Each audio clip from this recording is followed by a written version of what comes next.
அடுத்தது வந்து இன்னொரு டிஃப்ரெண்ட்டான ஒரு ரெசிபி பார்க்க போகிறோம். இது வந்து நல்லா ஹெவியாக சாப்பிட்டுட்டு ஒரு லைட்டான ஒரு ரைத்தா மாதிரி ஒன்று பண்ண போகிறோம். இது வந்து என்னென்னா லாக்கி ரைத்தா. அதாவது லாக்கினா நம்ம நாட்டில் ஈஸியாக கிடைக்கக்கூடிய சொரக்காய் இருக்கு இல்லையா, சொரக்காயை வந்து நல்லா கிரேட் பண்ணி வச்சுருக்கோம். இதுக்கு வந்து கொஞ்சோண்டு ஆயில் ஆட் பண்ண போகிறோம். அதுக்குள்ளே வந்து நீங்கள் என்னென்ன இன்க்ரீடியன்ஸ் நோட் பண்ணிக்கோங்க. துருவி வச்ச சொரக்காய், தயிர், உப்பு, ஜீரகத்தூள், ஜீரகம், இதான் இதோட இன்க்ரீடியன்ஸ். இப்போ வந்து நம்ம இதுக்கு கொஞ்சோண்டு ஜீரகம் ஆட் பண்ணிடலாம்.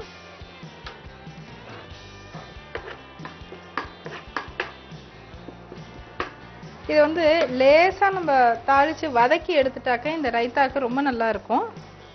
இந்த ஜீரகத்தோடையே வந்து இந்த வாட்டரை நல்லா வடிச்சிட்டு ஆட் பண்ணணும்.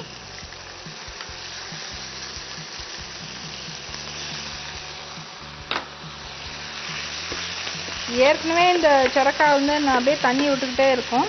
ஸோ அதனால் வந்து இதை நல்லா ட்ரையாக வதக்கி ஆறுனதுக்கப்புறம் நம்ம வந்து இதை தயிரை போட்டு பண்ணால் இதுலேயும் நிறைய ஃபைபர் இருக்கனால இட்ஸ் வெரி குட் அஸ் ஒரு டயட் கண்ட்ரோல் ஒரு ரைத்தா மாதிரியும் அது.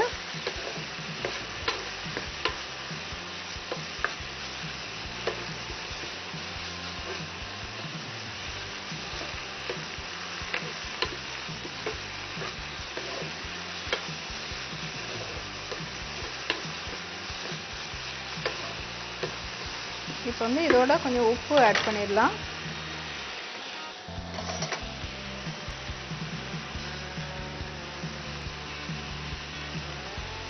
அண்ட் கொஞ்சோண்டு ஜீரகம் பவுடர்.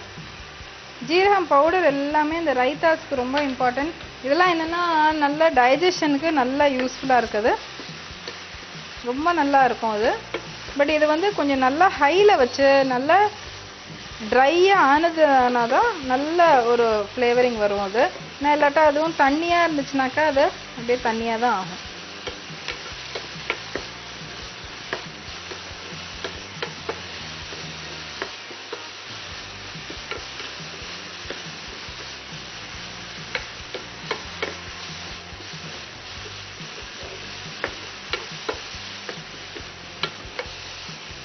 ஓகே, இப்போ நல்லா ட்ரை ஆயிடுச்சு.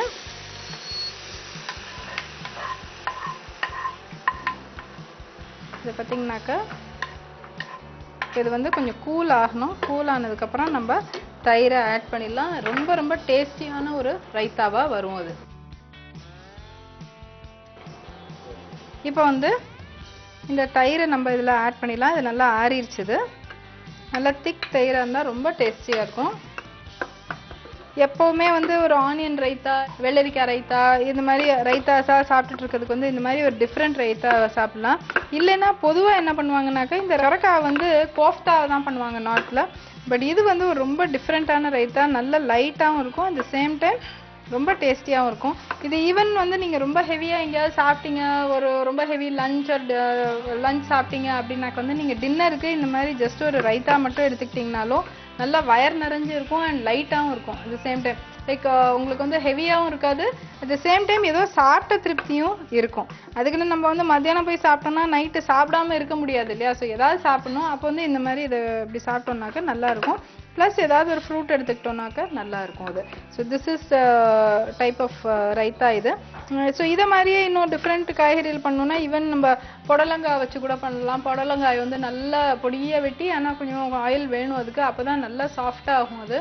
அண்ட் நல்லா சூடாக அதை பொடி பொடியாக வெட்டிட்டு அதை நல்லா வதக்கிட்டு கூல் பண்ணதுக்கப்புறம் தயிரில் போடலாம். வெண்டைக்காய் பச்சடி பண்ணலாம். ஸோ இந்த மாதிரி டிஃப்ரெண்ட்டாக இருக்கும்போது ஃபைபர் ரிச்சாக எது இருக்கோ அந்த மாதிரி நம்ம போட்டுக்கிட்டோம்னா it's more advantages to us. ஏன்னா ஈஸியாக ஃபைபர் நம்ம தயிரை போட்டு சாப்பிட்ற மாதிரி இருக்கும்.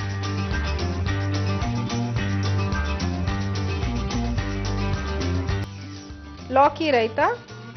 கடாயில் ஆயில், ஜீரகம் சேர்த்து துருவின சொரக்காய் சேர்க்கவும், சால்ட்டையும் சேர்த்து ஆட் பண்ணி ஜீரக பவுடர் சேர்த்து நன்கு வதக்கி எடுக்கவும், ஆறிய பின் திக் தயிர் சேர்த்து பரிமாறவும். லாக்கி ரைத்தா ரெடி. ஸோ அதனால் வந்து கட்டாயம் செஞ்சு பாருங்கள். And do watch our show regularly and give us your feedback which is very very valuable. Till we meet you next week. See you. Bye.